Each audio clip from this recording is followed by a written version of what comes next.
이번에는 대한항공을 한번 진단해 볼게요.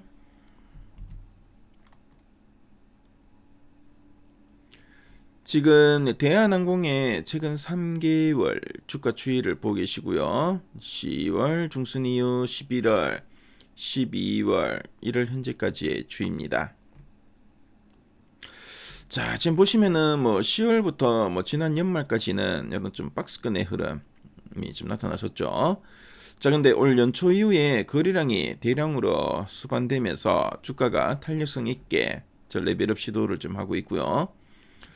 자, 그래서 이제 대한항공 오늘은 조금 이제 쉬어가는 분위기긴 한데 앞으로 어떤 재료가 있는지 한번 이따가 탐방 리포트를 통해 확인해 보도록 하겠습니다.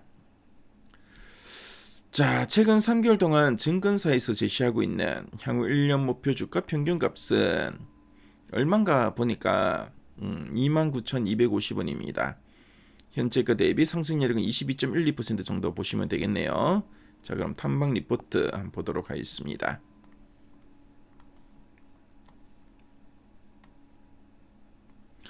자, 지난 10월 이후 목표가 제시된 거 보니까 한 3만원에서 또 27,000원 제시한 증권사도 있고요. 35,000원을 또 제시한 증권사도 있고, 보통 이제 3만원 전후로 목표가를 제시하고 있고요. 연초 이후에도 한 29,000원 정도 제시를 하고 있네요. 자, 보니까 이제 미래에셋증권에서 단가 상승으로 이제 실적을 선방했다고 하는데 어떤 내용이 있나 핵심 내용 한번 체크해 보도록 하겠습니다. 자, 그럼 이제 대한항공에 대해서 간단하게 한번 설명해 드릴게요. 자, 대한항공은 사람과 물건을 실어 나르는 일뿐만 아니라 비행기를 또 이제 직접 만들고 고치는 기술까지 가진 독보적인 회사라고 보시면 되겠고요.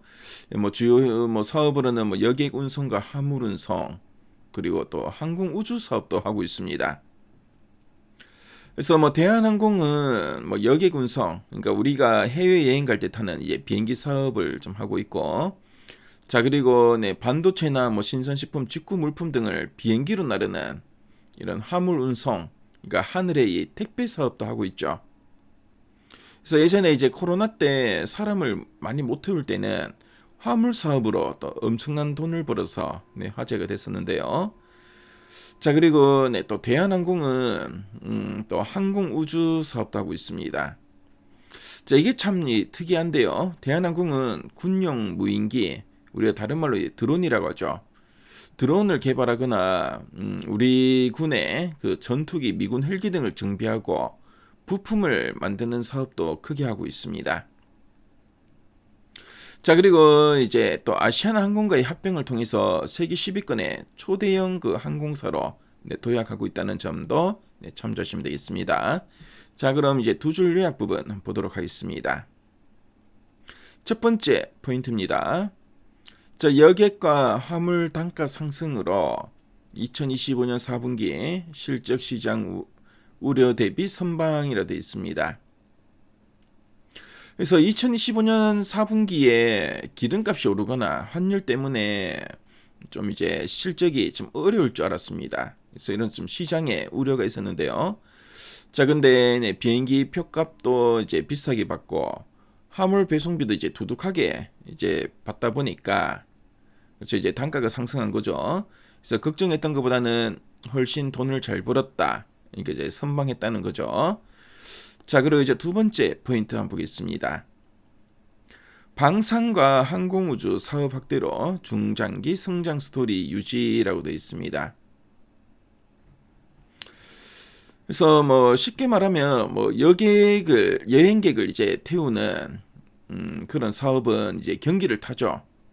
자, 근데 군사용 드론을 만들거나 이 전투기를 고치는 이런 방산과 항공 우주 사업 같은 경우에는 자, 나라에서 하는 거기 때문에 꾸준하게 돈이 됩니다. 경기를 안 타죠.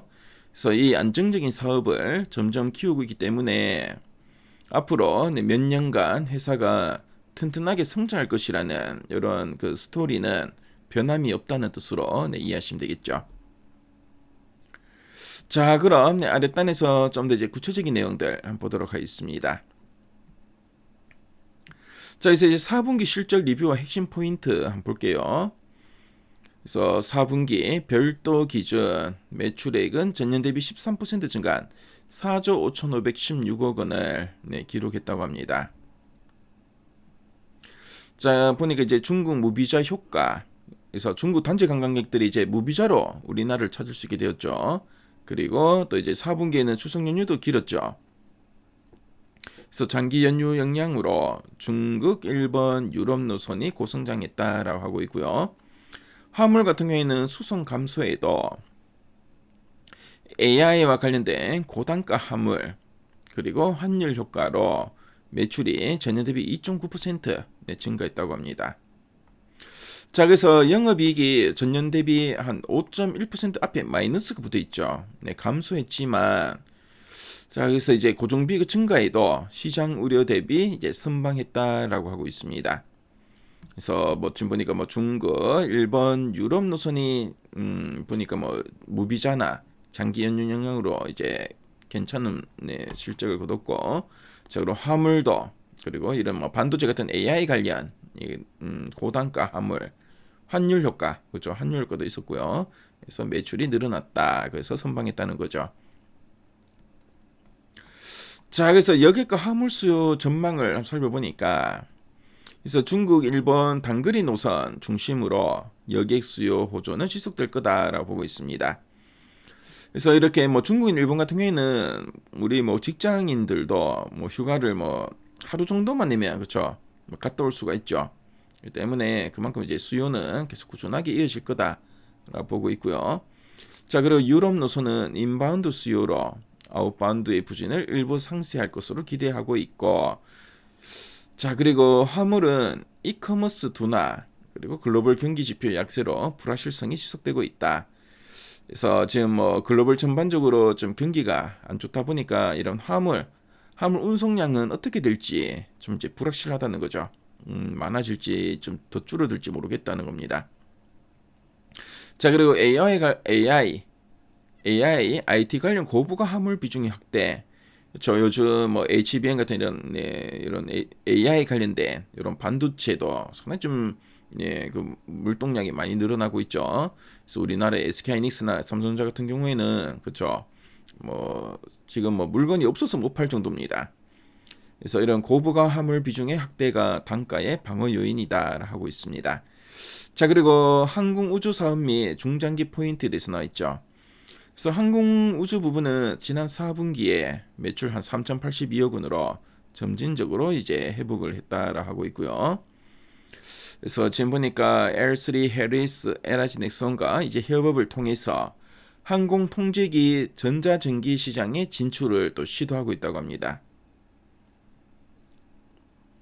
그래서 지금 보면 이제 글로벌 공급망이 재편되고 또 지정학적 불안이 좀 나타나고 있죠. 그래서 방산 수요의 중장기 성장이 기대되고 있다라고 하고 있고요.